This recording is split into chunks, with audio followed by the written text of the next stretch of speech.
Hello, this is Weather Watch and Don Hall here. We're going to be looking at Major Hurricane Irma. It's still at Category 3 status. Same when I did my last update. Go ahead and look at everything. Everything's still the same right now. Winds at 115 miles per hour. Category 3, movement west-southwest. Expected strength in the next day to a Cat 4. Impacts to USA possible. These are the latest model guidance, which is showing a nice track like this. And I'm going to say that probably more than likely Puerto Rico and the northern Leeward Islands, maybe even portions of the Dominican Republic will get affected by this storm in some way.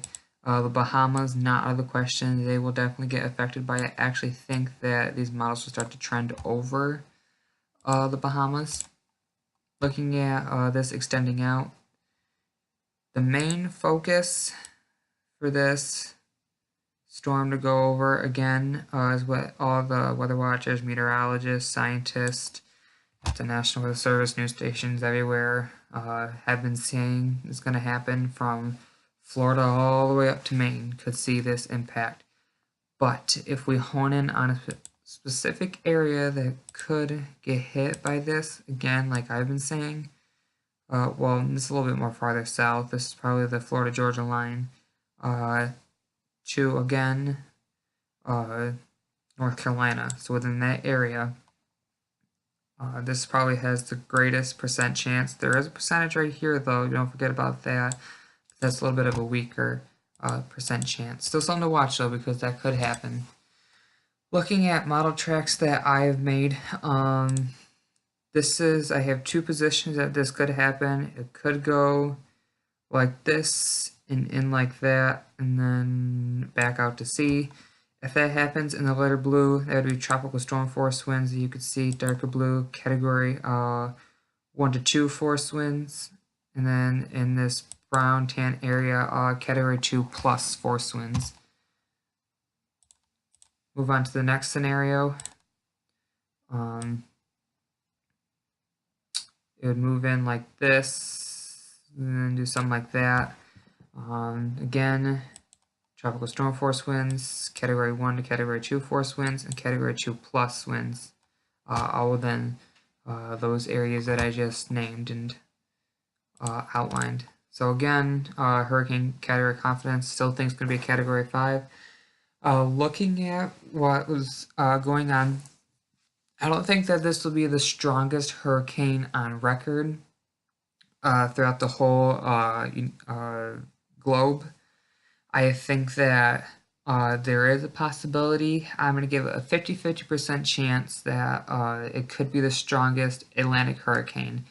Number one comes in Wilma. Pressure was at 880, I believe. Winds were at 185 miles per hour. Now, some model guidance is showing that winds could be as high as 195 miles per hour with this storm when it makes landfall. Pressure, as of right now, looks like it's going to drop to the lowest of 883. We're very close. We're only 4 away from beating that. But the strongest hurricane was Typhoon Tib, I believe, and the pressure was at 870, which I don't think will beat that. But wind-wise and pressure-wise, I think it'd be the strongest in the Atlantic that you can see. So I'm going to 50-50 for that to happen. So I'll keep you updated, guys, as things come in more. Probably within the next hour and a half, the last European model one will come in. Then I'll update these maps again, and I'll post it on YouTube. If you have any questions, comments, or concern, always put it down below. Please like and subscribe. Also, don't forget, if you have any families in the path of this, let them know about this. Tell them to prepare for it. Lesser Antilles already know that schools are starting to close. Other like big areas are starting to shut down, preparing for this storm. Just because we don't know what's going on for the United States doesn't mean that you shouldn't prepare. I've already prepared. I mean, a lot of my things that I have, I've already picked up on my floor, that like my printer and other special belongings that I've had here. Just because there was a regular thunderstorm, my patio floods, seeing that's in a low-lying area, it's the lowest level in the apartment complexes. And, if a thunderstorm is just going to flood my patio, bring it up to the door, then what's a few days of rainfall going to do. So, again, prepare, get everything you need. It's not too early to start stacking up on water, food. It's not too early to start, think about getting sandbags out and putting them up. Even if the storm changes tracks and misses you, at least you're prepared. At least you don't have to go get groceries and water, for a week or two. So there's always pluses to doing, extra things. So I'll see you guys later in the next update.